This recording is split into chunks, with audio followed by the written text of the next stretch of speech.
Assalamu alaikum students. Today we will see the topic of harmonic progression और harmonic sequence. Harmonic sequence या harmonic progression को discuss करने से पहले मैं आपको थोड़ा सा ओवरव्यू दे दूं कि सीक्वेंस क्या होता है. सीक्वेंस बेसिकली हम क्या लेते थे कि इफ़ यू हैव an, यानी सीक्वेंस की टर्म्स क्या होती थी. Sequence is an ordered list of numbers जिसमें हमारे पास इस टाइप के नंबर होते थे A1, A2, A3 so on AN. इस टाइप के नंबर्स होते थे. अब इस सीक्वेंस की ये जो टर्म्स हैं, अगर इसकी हर टर्म का डिफरेंस जो है वो सेम होता है, मींस अगर आपके पास AN माइनस 1 हर टर्म का अपने से प्रीसीडिंग टर्म के साथ डिफरेंस अगर सेम आता था तो उस टाइप के सीक्वेंस को हम बोलते थे अरिथमेटिक सीक्वेंस और अरिथमेटिक प्रोग्रेशन. मींस कि आपके पास A2 माइनस A1 लो या A3 माइनस A2 लो या A4 माइनस A3 लो, हर टर्म का जो डिफरेंस का आंसर आता था वो अगर सेम आए सीक्वेंस में तो उस टाइप के सीक्वेंस को हम बोलते हैं अरिथमेटिक प्रोग्रेशन. तो अगर हम अरिथमेटिक प्रोग्रेशन का रेसिप्रोकल ले लें तो वो जो हमारे पास सीक्वेंस या प्रोग्रेशन होती है वो हमारे पास हार्मोनिक प्रोग्रेशन या हार्मोनिक सीक्वेंस बन जाती है. जस्ट लाइक यहाँ पे अगर ये मैंने सीक्वेंस की टर्म्स लिखी हैं, इसमें हर टर्म का अपने प्रीसीडिंग टर्म से डिफरेंस जो है वो सेम आ रहा है, मींस कि ये एक अरिथमेटिक सीक्वेंस है. तो अगर इसकी हर टर्म का मैं रेसिप्रोकल लूँ, A1 है, A1 का रेसिप्रोकल क्या होगा, दैट इज़ 1/A1. A2 का रेसिप्रोकल क्या होगा, 1/A2. A3 का reciprocal 1/A3 up to so on. अगर n टर्म्स हैं तो 1/AN. तो अरिथमेटिक प्रोग्रेशन की हर टर्म का अगर आप रेसिप्रोकल ले लो तो वो हार्मोनिक प्रोग्रेशन या हार्मोनिक सीक्वेंस बन जाता है. इसमें भी यहाँ पे क्या है कि हर टर्म का अपने प्रीसीडिंग टर्म से डिफरेंस जो है वो सेम आता है.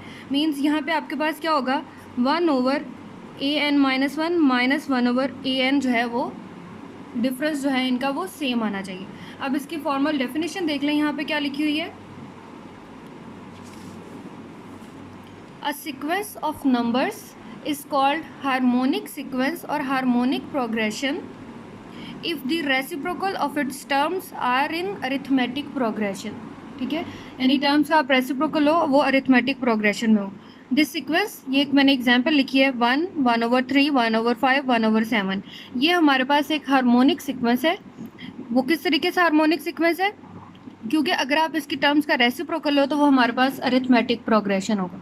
यानी मैंने इस सीक्वेंस की टर्म्स का रेसिप्रोकल लिया. 1 का रेसिप्रोकल क्या होगा, 1. 1/3 का रेसिप्रोकल 3 होगा. 1/5 का 5 और 1/7 का 7. तो इन सब टर्म्स का अगर आप यहाँ से देखो 3 - 1 करो, डिफरेंस क्या आता है, 2 आता है. इस तरह 5 - 3 करो, वो भी डिफरेंस क्या आता है, 2 आता है. 7 - 5 क्या डिफरेंस 2 आ रहा है. इट्स मीन कि ये जो सीक्वेंस है ये अरिथमेटिक सीक्वेंस है. तो इट्स मीन कि ये वाला जो गिवन सीरीज़ है ये आपके पास यहाँ से क्या आ गई, हार्मोनिक सीक्वेंस या हार्मोनिक प्रोग्रेशन आ गई. अब नेक्स्ट इसमें एक बात यहाँ से देखें हम, the reciprocal of zero is not defined, so zero can not be the term of the harmonic sequence. हमारे पास जो टर्म ज़ीरो है, अगर आप एक नंबर हम लेते हैं 0, या जैसे अभी मैंने 1 लिया तो 1 के करस्पॉन्डिंग 1 का रेसिप्रोकल हम क्या ले सकते थे, 1/1 दैट इज़ इक्वल टू 1. या अगर 2 है तो 2 का रेसिप्रोकल क्या आता है, 2, 1/2. या अगर 3 ले रहे हैं तो 3 का रेसिप्रोकल क्या आता है, 1/3. बट जो नंबर 0 है इसका रेसिप्रोकल हमारे पास डिफाइन नहीं होता. मींस कि 0 जो है वो डिफाइन नहीं है, इसलिए हम इसका जो रेसिप्रोकल है वो लेना पॉसिबल नहीं है. सो 0 वाली नंबर जो है ये हार्मोनिक प्रोग्रेशन में एग्जिस्ट नहीं करेगा. यानी आप ऐसे नहीं कर सकते कि कोई आप सीक्वेंस लें 0, 1, 2, 3, 4, इस तरह से आप सीक्वेंस जो है ये वाला सीक्वेंस जो है फिर हार्मोनिक सीक्वेंस नहीं होगा, क्योंकि यहाँ पे 0 का रेसिप्रोकल जो है वो पॉसिबल ही नहीं है लेना. ठीक है. अब नेक्स्ट इसमें आ जाता है the general term of harmonic sequence is taken as 1/A1, 1/A1 plus D, 1/A1 plus 2D. अगर आप इसको अरिथमेटिक सीक्वेंस के साथ कंपेयर करें, जो अरिथमेटिक सीक्वेंस था उसमें हम जनरल टर्म्स किस तरीके से लेते थे, A1 plus D, A1 plus 2D, so on A1 plus n-1 into D. ये अगर आप प्रीवियस लेक्चर्स देखें उसमें अरिथमेटिक प्रोग्रेशन की जो जनरल टर्म्स हैं वो किस तरीके से डिफ़ाइन है, वो इस तरीके से डिफ़ाइन है, ठीक है। अगर ये अरिथमेटिक प्रोग्रेशन की जनरल टर्म्स हैं तो हार्मोनिक प्रोग्रेशन की जनरल टर्म्स कैसी होंगी? सिंपल, इनका आप रेसिप्रोकल ले लो तो वो किस तरह से हो जाएगी? 1/A1 plus D, 1/A1 plus 2d, so on. nth term इसमें क्या होगी? 1/A1 plus n-1 into D. ये आपके पास हार्मोनिक प्रोग्रेशन की जनरल टर्म होगी। यही चीज़ यहाँ पे लिखी हुई है। The general form of harmonic sequence is taken as 1/A1, 1/A1 plus D, 1/A1 plus 2d, so on. और उसमें nth टर्म क्या होगी? 1/A1 plus n-1 into D. Clear है? सिंपल क्या है, harmonic progression is a reciprocal of the arithmetic progression. Arithmetic progression आपने देखना है, अगर कोई सीक्वेंस गिवन है तो पहले देखो क्या वो अरिथमेटिक प्रोग्रेशन बन रहा है। अगर अरिथमेटिक प्रोग्रेशन बन जाता है यानी उसका रेसिप्रोकल लेने से, तो इट्स मीन कि आप उसको एज अ हार्मोनिक प्रोग्रेशन भी ट्रीट कर सकते हैं। नेक्स्ट इसकी एग्जांपल देखें। एग्जांपल है find the nth and 8th term of the harmonic progression. उसने कहा है कि nth टर्म आपने फाइंड करनी है और 8th टर्म फाइंड करनी है और ये हार्मोनिक प्रोग्रेशन गिवन है।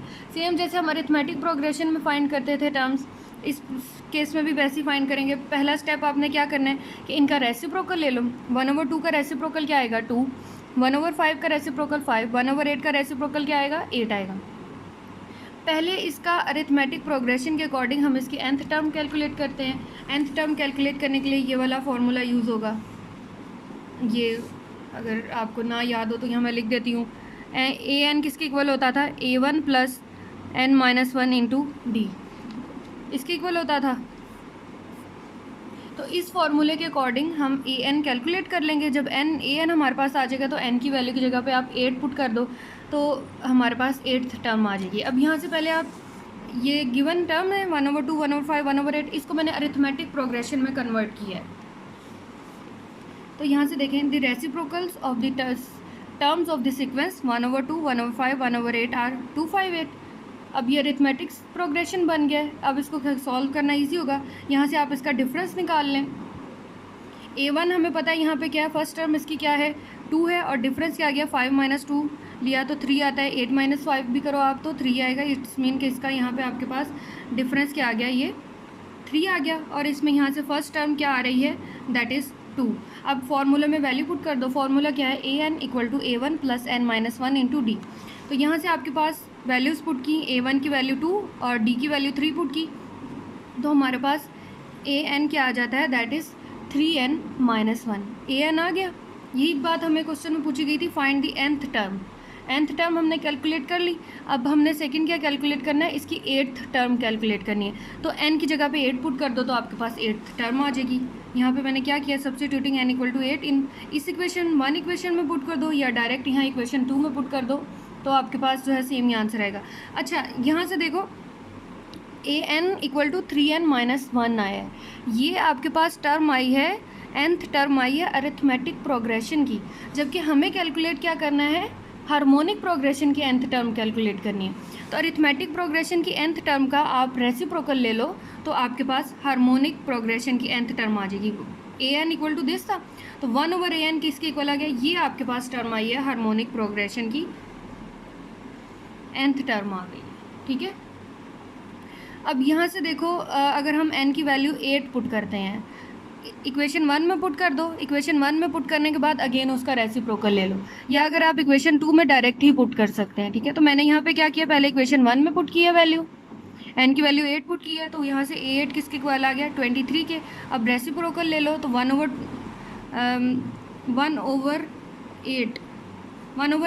किसके इक्वल यहाँ से आ गया? 1/23 के। ये आपके पास इसकी 8th टर्म और nth टर्म आ गई इसकी हार्मोनिक प्रोग्रेशन की, जो कि आपको सीक्वेंस गिवन था दिस सीक्वेंस। इसके अकॉर्डिंग हमने इसकी nth टर्म और 8th टर्म कैलकुलेट कर लिए। ठीक है। सेम इसी प्रीवियस जो हमने टॉपिक पढ़े हुए अरिथमेटिक प्रोग्रेशन, उसी पैटर्न पर इसकी एग्जांपल 2 जो है वो सॉल्व हो जाती है। ओके, अब इसमें नेक्स्ट आता है हार्मोनिक मीन। हार्मोनिक मीन भी सेम उसी पैटर्न पर, अरिथमेटिक मीन के पैटर्न पर होगा।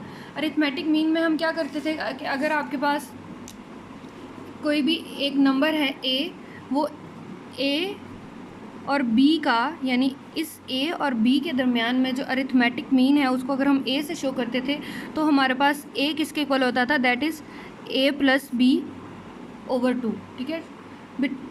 Arithmetic mean of two numbers A and B is equal to A plus B over 2।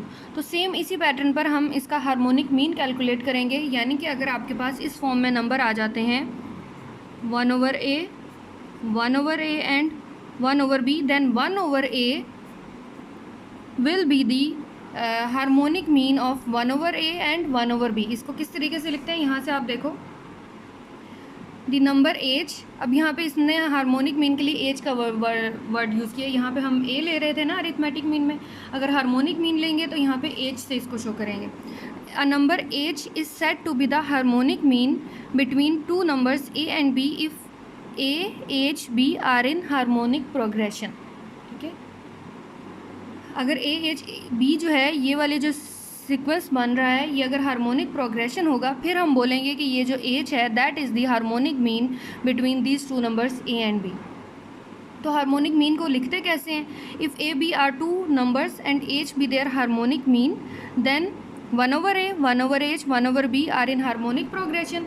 और इसको किस तरीके से लिखते हैं, अगर मैं यहाँ पे इसको रिप्लेस कर दूँ 1 ओवर एज से, ठीक है, तो 1 ओवर एज किसके इक्वल होगा, according to this formula A plus B over 2 करना है। तो यहाँ पे ए प्लस बी क्या है, 1 over A plus 1 over B over 2, ठीक है। यही चीज़ यहाँ लिखी हुई है, that 1 over H equal to 1 over A plus 1 over B over 2। इसको सिंप्लीफाई करने से हमारे पास harmonic mean between two numbers A and B क्या होता है, that is equal to A plus B over 2ab। Clear है। सेम यही फार्मूला अरिथमेटिक मीन वाला फार्मूला यूज़ किया है, that arithmetic mean between two numbers A and B equal to A plus B over 2। So harmonic mean between two numbers A and B is equal to A plus B over 2ab। Suppose you have to calculate the harmonic mean between 3 and 7 के दरमियान में आपने harmonic mean calculate करना है। तो यहाँ से according to this formula आपके पास हार्मोनिक मीन किसके इक्वल होगा, सपोज ये 3 जो है that is equal to A and 7 is equal to B. तो according to this formula value of A is 3, value of B is 7 divided by 2 into 3 into 7। तो यहाँ से ये क्या आ जाएगा, 10 ओवर, अच्छा यहाँ से देखें एक छोटी सी मिस्टेक हो गई है, यहाँ से हम कैलकुलेट कर रहे हैं 1 over H. 1 over H is the reciprocal is the harmonic mean between A and B. तो वो क्या आया था, 1 over H equal to A plus B over 2ab। तो यहाँ पे भी 1 ओवर एज आना है, ठीक है।